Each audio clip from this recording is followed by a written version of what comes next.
Hi guys and welcome back to another DrAce video, and today we're going to be playing MotoGP 23. It is now time for round 5 and we're here in Le Mans for the French GP. We will be starting from 12th place in a very damp and sodden qualifying session, but the good news is, as you can see, the sky is clear and we're ready to go racing in the dry for the sprint. So here we go then, boys and girls, on the right hand side, on the inside line, starting from 4th place, waiting for the lights to go out. They've now gone out and we're ready. Bit of wheelie there with the Ducati, just bouncing as we try and balance the throttle as we now go into the first couple of corners. We've managed to gain a good ground already. We're just giving Fabio Quartararo a bit of a nudge, and then former teammate Jack Miller getting a nudge going into turn 3. Scary moment, but we're still very much on board the bike, and we're up to 3rd in just as many corners. Oh, goodness me. Right up at... Oh, Marquez there, just right in front of me. I wasn't quite expecting him to brake there. They usually go really tight to the apex, but we just managed to merge into one another's positions as we now go onto the brakes into the Musée corner. A little bit deeper, a little bit too close to the Repsol Honda man, certainly nudging upon the arrival of a red beast attacking him as we go round the outside of Marquez now into Garage Vert against the 120% difficulty AI. Ladies and gentlemen, we're up to where we thought we would be. In the practice, I was red hot. Managed to qualify no problem getting into Q2, and then immediately after the wet qualifying, things just didn't go all so well. So this is redemption from the qualifying as we just try to get through on the fellow Ducati rider. This is the GP23 against the GP22, as we mustn't deny the fact that Luca Marini just went round the outside into the blue S's. I can't grumble at that, but I'm going to try and go for the lunge here into the right-hander for 13. It's not the cleanest of moves, but it works. We've got through, and we're now heading up the start of the pack right here, just at the beginning of lap 2. What a start. Championship rival Maverick Vinales down there in 8th, and the other rival being in the form of Enea Bastianini down in 5th place. So this is where I wanted to be. I'm a little bit surprised that AI is not giving up a better fight. As I say, the qualifying was pretty difficult, but the practice itself was relatively okay. We managed to get through there no problem, but had to still get into the top 10 regardless. I think we finished at 6th place after just a few laps. But already able to pull out half a second advantage on Luca Marini. Difference being that we can utilise full power setting 3 for the entire duration of today's French GP sprint. So I think this one should be another solid victory for us. It's just all about keeping it together and ensuring we can deliver the best performance we can with the French Ducati. I've got to say, since we moved over to the Ducati, this career mode has completely changed. Whether for the good or for the bad, I don't know. That's entirely up to you to decide. But to be honest, for me as a player, this is a much better experience. I had to work overtime with the KTM. It was just constant effort, grinding, pushing, learning, getting frustrated because the bike won't go any quicker. It was tough. Thankfully, a lot of the videos you've seen were a case of me just riding at my very best because I had to put so much time in the practice, in the qualifying, just to be competitive. Now with the Factory Ducati, I can do a couple of practice laps, do the qualifying, and immediately get on with recording the races. So ultimately, I can get on with the videos quicker than I could with the KTM. So for that reason, I'm very much enjoying our journey with the Italian motorcycle. But I do appreciate that the complexion has changed. It's a much easier season, and to think that the Red Bull KTM wasn't far behind it in the sense of team comparison. But now it's a different beast entirely. We're just absolutely destroying the competition. We're now 1.6 seconds ahead of the competition. 1.1 as it stands now, as that corner is not my forte. Going into Musée certainly loses me time. Seem to be tackling Garage Vert all right though, but for Musée it is a little bit slow on the entrance of the left-hander. But onto the brakes just after this Motul sign here. This is a good spot to start braking it in to Shimano buffs, nice and tight to the apex, back across to the right, and then bring on the power as we just run across the curb ever so slightly there. 1/10 of a second down to the riders behind. At least what am I on about? 10th of a second to the gap from the previous lap. So of course we did set a 1:29.2. I think it's going to be very close as we get onto the power here. Surprisingly, even with that little bit of a wheelie we had earlier on, it's still not as fast as the other lap. But a 1:29.3 is certainly enough to get the job done, and look at that. Advantage, 2 seconds. Don't know what's going on with the qualifying so far this season, but your main protagonists of this championship are just not qualifying well. Apart from myself, I probably had the best qualifying out of all of them, which is strange to say, because I usually don't qualify well, or at least I didn't with the Red Bull KTM or the Tech 3 Gas KTM, but we're now in a situation where Luca Marini's second, Marquez is third, his teammates in sixth, Jack Miller there on fourth. He is definitely representing the KTM. I don't know what it is with Brad Binder in this computer game, but they're not doing him justice. Brad Binder would be right up there right now here in Le Mans. Didn't matter the conditions, Brad Binder's right up there. He's the best KTM rider in the world right now, and he's getting disrespected in the MotoGP game, or as it stands. But onto the brakes. This is Shimano Buff, and we are deep. Thankfully, don't mess it up to the point where we get a track limit warning, but we've certainly lost time and lost any chance of improving upon the lap time of a 1:29.268 set on 2 laps ago. So now passing turn 12, this is where Maverick Vinales and Pecco Bagnaia collided, of course.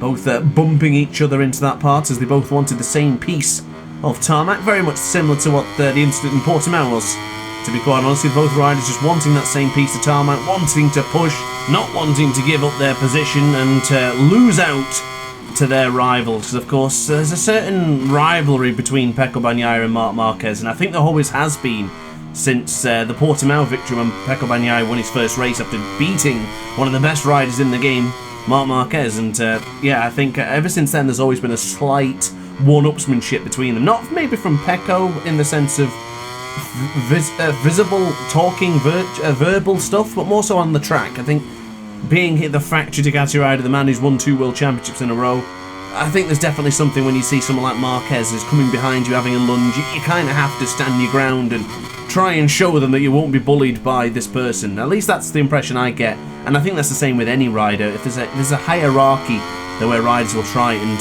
get involved. I mean, look at Bastianini the year before when he was battling Pecco, and you could just sense there was a certain hierarchy that one wanted to keep in place. But yeah, basically that's basically what I'm getting at there. Bit of a spin-off there, but there's actually not much to talk about right now in this sprint because we're just doing the absolute business here in Le Mans.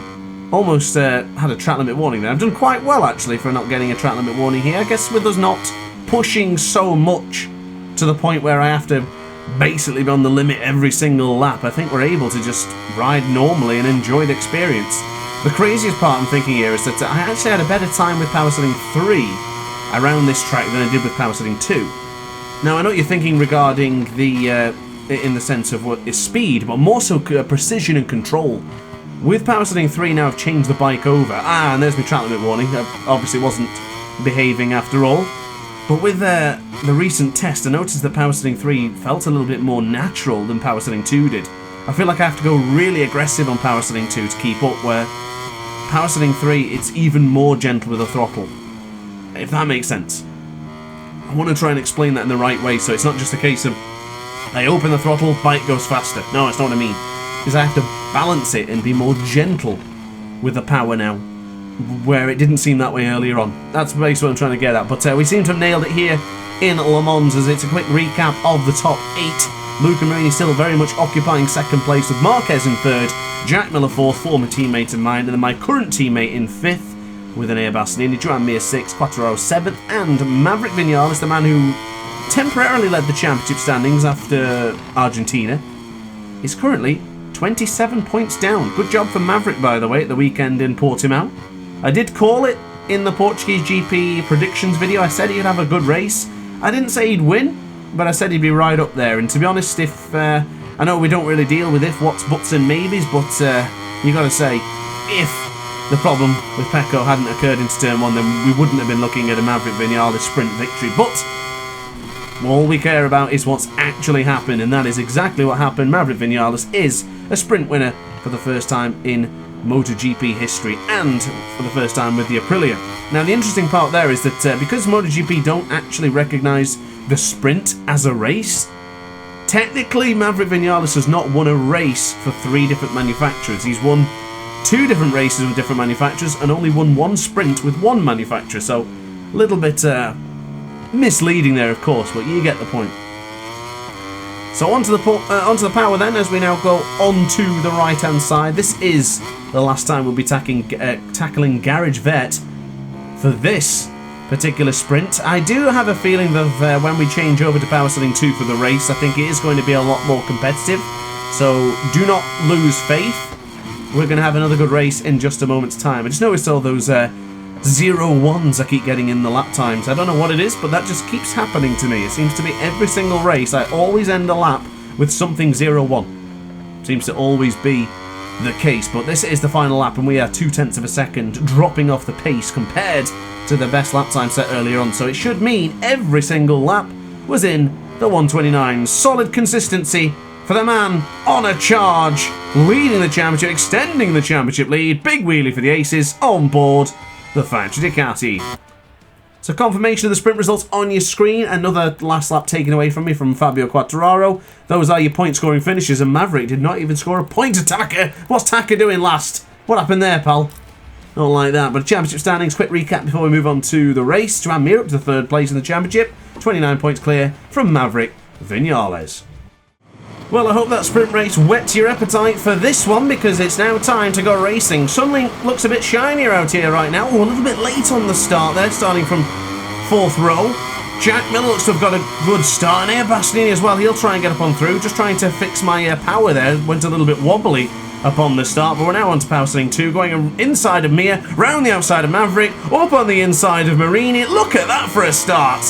That is Ducati precision personified. And now we're going around the outside of Marc Marquez. What a start here in the race here in Le Mans. Oh, but they look quicker. They feel quicker as well. And with Power Steering 3, maybe I'll be able to catch them up. Maybe I should have stayed in Power Steering 3 a bit longer. But I think they feel really stronger. I feel like I'm actually losing touch with them already. Is this a bit of a surprise coming in? Look at that. Former teammate and current teammate leading the way. I don't see any positives coming in from me right now. So on to the power then. Do I need Power Steering 3? I guess I'll stay with Power Steering 2 because I am technically in the slipstream as we brake tremendously hard there to catch up to former teammate. Jack Miller looking good on the KTM. Probably has my KTM after me doing so much work with it last season. Jack Miller crashed out a lot last season, so it's good to see that he isn't doing that anymore, but you never know. I could very much jinx him. It's certainly something that's possible here in MotoGP 23. But onto the brakes then. Into turn 13. We are closing in rapidly on Jack Miller. Careful not to accelerate too soon here and get caught on the curb. Thankfully we did not. As Enea Bastianini having a good old look behind him. He'll be glad to finish ahead of me. He really will. But he hasn't beaten me yet. Every race I finished ahead of him. Even... Oh, I had to commit. I didn't actually plan on committing then to the very last second, but I think it's worked out. I thought about it the very last second and I was like, wait, I could probably go through here, and by this point it was already too late. So we did get Jack Miller. But yeah, Bastianini has not finished ahead of us at all this season. I mean, technically I guess you could say he retired after I did in Argentina and therefore I failed that objective, but still, in grand scheme of things, we both DNF'd, so as far as I'm concerned, nobody finished higher than the other. So, Power Steering 3 then for a bit. Let's see if we can catch up to teammate. I'd rather dispatch Jack Miller now whilst I can as well. And catch up to the Beast. 2nd place for the Beast and pole position in Portimao, don't forget, at the real life weekend in MotoGP. In the game, he has not had a pole position yet. 1 second is the gap. Dropping it back down to Power Steering 2 should be enough now to catch up to him. Just need that slipstream going into record him on up into turn 1. But I've got to say though, he feels fast, he really does. I took a slight gamble with the medium front soft rear. The game was not recommending to use the soft rear, but I feel quite confident with it. So let's see what we can do. Across the line, it's a 129.334 from Enea Bastianini against still the 120% difficulty AI. Nothing has changed for the past 3 seasons. In fact, 4 seasons. In Moto 2 we stayed on Moto 120%. The only difficulty I did change was on Moto 3. And that was for Sachsenring and I think Sepang maybe, I can't remember. But I remember reducing the difficulty for those ones because they were ridiculous. But for now, this is the hardest difficulty, and this is night and day difference from the sprint. Hard to work out, isn't it? Because if you cast your minds back, or maybe you didn't know, or maybe you've not seen the channel since the Gasgas days, but in that Gasgas, I had the lowest performing bike by far of the grid. It was horrendous. Still is the lowest performance bike of the grid. But even that one, I managed to get the podium on the sprint. Yet last year, with the KTM, we didn't stand a chance of the podium. We fought, but we couldn't get there. So the sprint seems to be a bit deep there for Shimano Buff. I will have to cut the corner, but just slow it down a bit so we don't get the track limit warning. But losing 5 tenths to the beast there, that has really cost us now. Look at that! The gap is 2 seconds. Oh, this could be curtains already. Gotta say, Jack Miller's not out of this yet either. Behind him is the 8-times world champion Marc Marquez. Behind him is Luca Marini with Maverick Vinales, Joan Mir and Brad Binder. He's been there, done that before, so see what he can do from 8th place. Oh, that was our first 1 minute 30 lap time. I'm not happy with that. Slight mistake coming in at the early stages here in the French GP. Underneath the Le Mans Dunlop Bridge. Look at that grandstand, what a great view you get there. Bet you that's a fortune to get in that grandstand. I've never priced up the prices here in Le Mans, but I imagine it's dear. So break here just after the 100 metre sign before the Bering sign, and that is deep.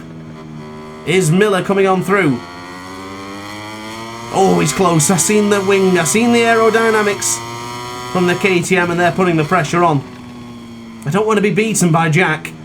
No disrespect to the Aussie, but former teammate, there's still very much a rivalry alive.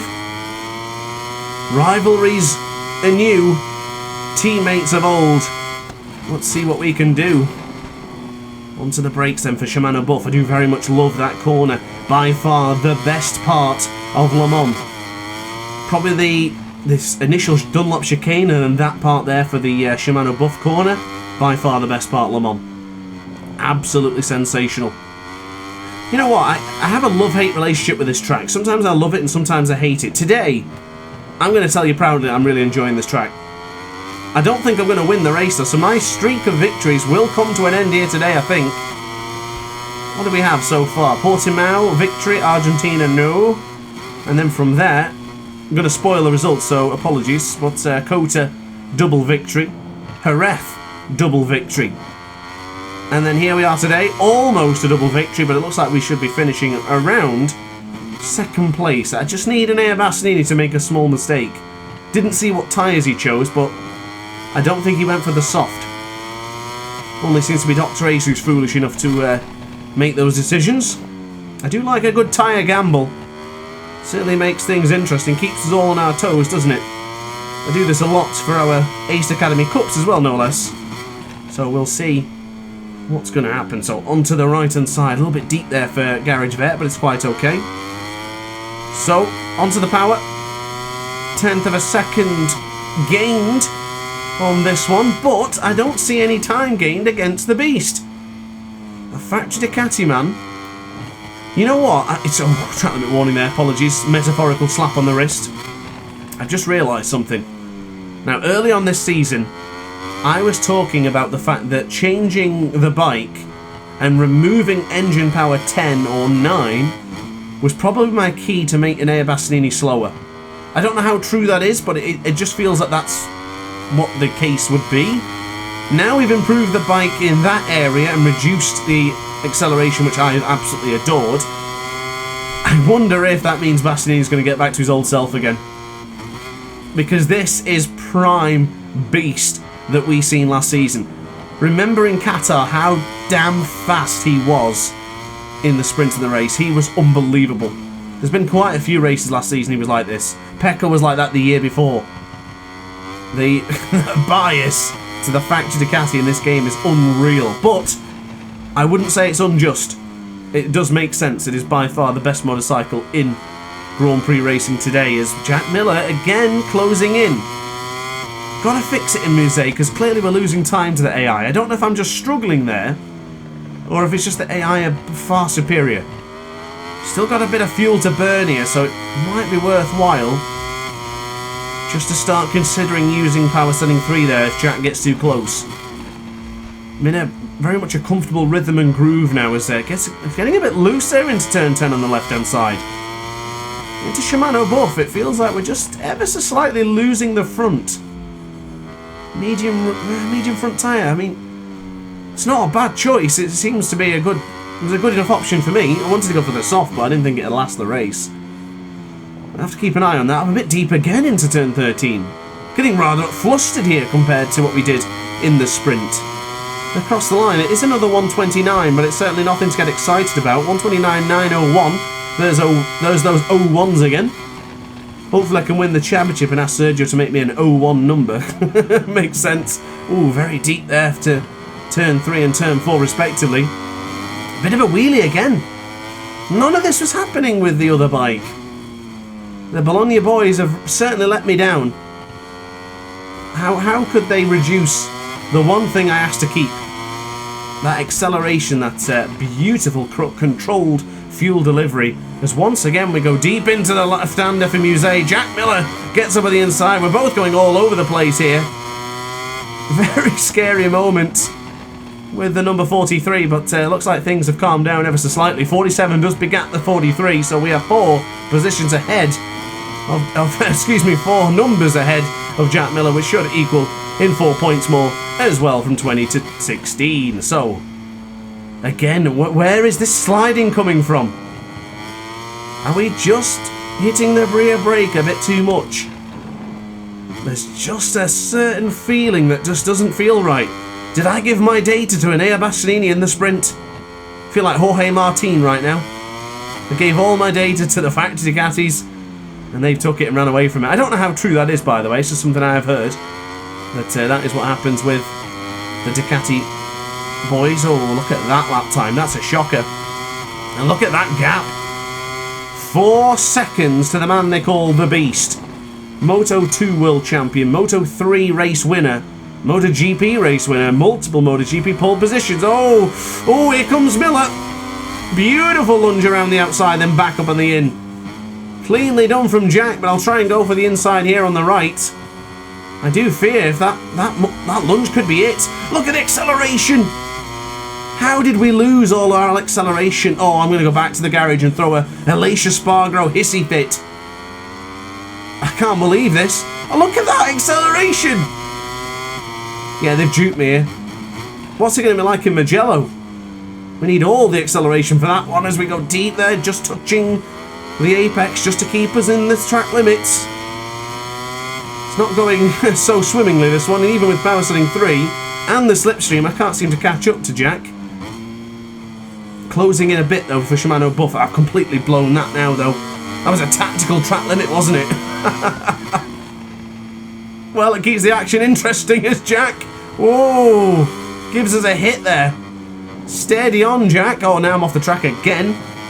Where is Miller? Is he going to go for a lunge into the right-hander? He's not yet. So we have managed to stabilise the damage. We've managed to suture the wound. But yet the gap is still 0.4 of a second. That gap 5.5 seconds to Bastianini. It's gone, he's gone, he's absolutely gone. You can see him over there. He's just going to go up underneath the Dunlop Bridge now. A little bit deep into turn 3, but keep the tight apex here, and I don't think Jack will be able to get through these wheelies. Where are they coming from? It's power setting 2. Beautiful tight apex there for LaChapelle. If he goes through there, then I'll tell you what, I've got nothing for him. This is good.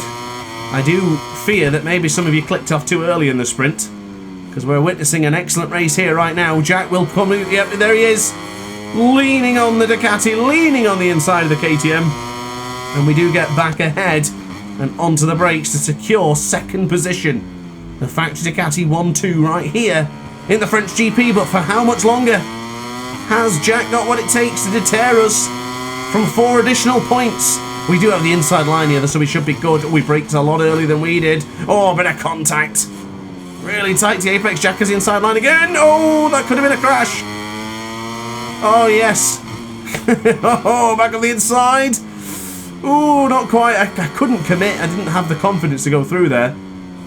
But with Miller ahead of us here, I'm quite confident to think that in 13-14, we should be okay to stay with him. And then from there, get on the power. I've gone off the track again, into the power. Keep the hell away from that curb. We might have a chance going into the chicane.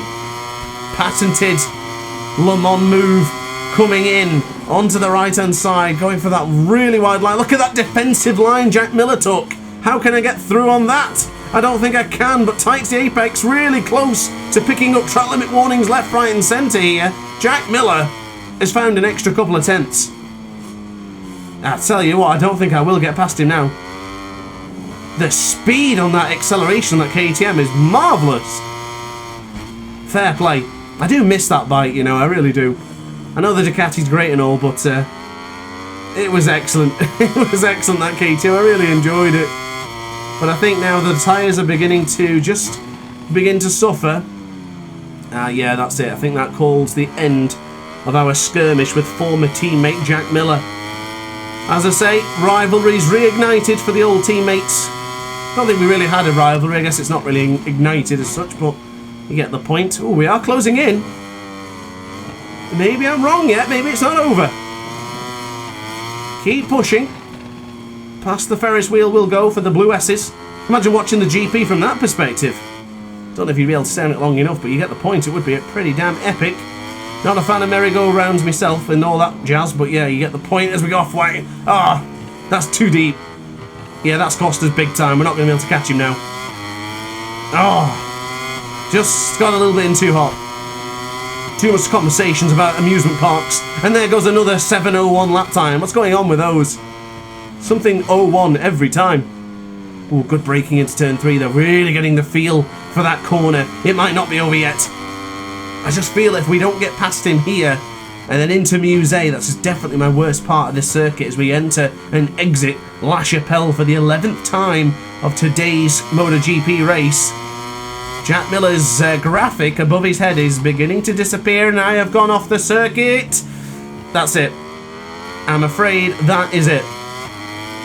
Well, I tried, but it looks like the 120% difficulty I've had a kick up the wazoo, and they've pulled the finger out and decided to crack on and deliver me some good entertainment again. I had 3 years of battling 120% AI, and finally now I can beat them, but they've gone super crazy on me right now.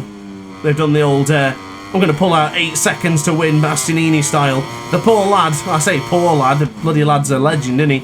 He's done a 129.001. I mean, he must be just churning out those low 129s. He is a cheat code. Beautifully done from Enea Bastianini. I can't complain though, I really can't. Dominant in Kota, dominant in Jerez, and a good enough performance here in Le Mans. 12-point victory in the sprint. Maverick didn't get any points in that one, so we did it. We were able to extend our championship lead. And the same can be said here. Again, pulling out a good, what, maybe 8 points on Vinales, something like that.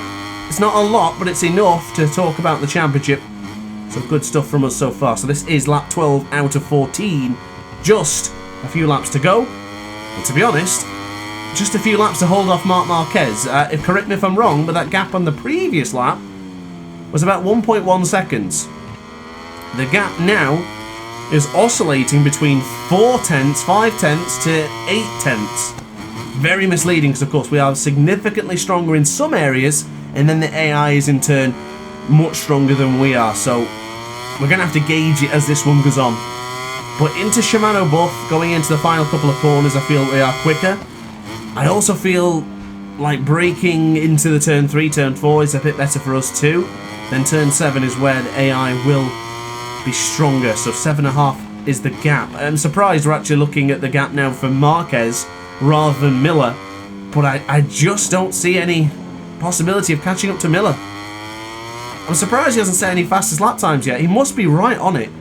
I'll definitely take a look at the end of this race and see what lap times he was doing.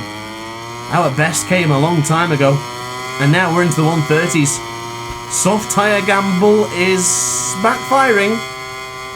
Not by too much, but something we should be considering for the future, maybe not to keep taking that chance. Maybe the medium rear would be in a much better situation here, so we could be fighting with the number 43. Gap is now 9.5 seconds to Bastianini. I must confess, I'm not seeing much action from behind. There's definitely a status quo for the other 5 positions behind us. Marquez, Marini, Vinales with Mir and Binder. Still the same positions as we once again go deep into turn 7. And that gap is at its lowest point. It was less than 0.3 of a second there.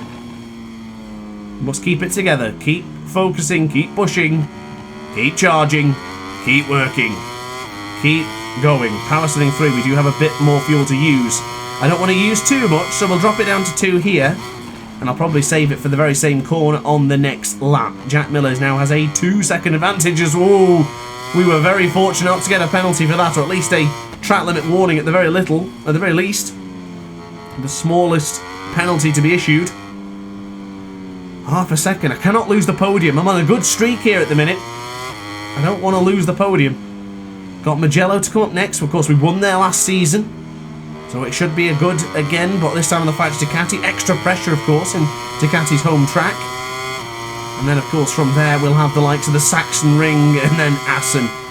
Silverstone afterwards, Red Bull Ring. There's a lot of tracks coming up, which I feel confident at, but I'm not counting the Saxon Ring. I don't care how confident I feel at that. The AI in the Saxon Ring are ridiculous. I still have that video to come out soon yet I'll tell you another day, but there's a certain Saxon Ring video coming out soon. I don't want to spoil the content. I still need to very much crack on with that video. But 0.4 of a second is the gap. Are we holding on? I think we can, and I think we will. But it all depends if Marquez has got something up his sleeve as we go a bit deep there onto the right-hand side. Power setting 3 now to the maximum. Just be careful, we don't want to go too aggressively on the power. Not that much tyre left on the left-hand side. Power setting 3 now. Gap is 0.3. It's still staying at 3. In fact, it's actually shrinking. Ooh, we're lucky a little bit into Shimano buffs. We have gone deep. Is Marquez ready to lunge? I cannot afford to lose the podium. I know I can, but I don't want to. I'm determined not to lose that podium position. Here comes Marquez! Oh, he goes around the outside. Not quite.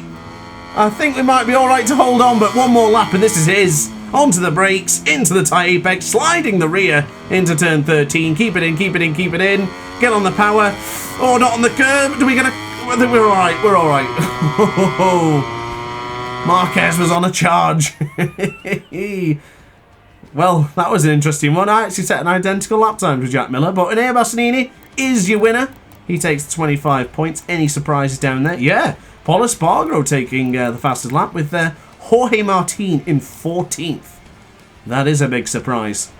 Championship standings are thus: Maverick Vinales trails by 35 points, with Enea Bastianini moving up twice to get up to 56 points behind. Very interesting. But guys and girls, that is it from me. So don't forget to check out the rest of the screens. You can see the Constructors and the Teams Championship.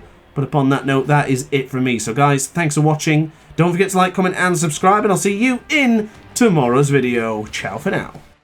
Oh hi, didn't quite see you there. Good to see you're still here. If this video didn't quite sate your appetite, then why not watch some more DrAce content by clicking the video shown on screen now. Furthermore, if you would like to follow me on social media, you can do so now with the links down in the description. Consider subscribing so you don't miss a single DrAce video.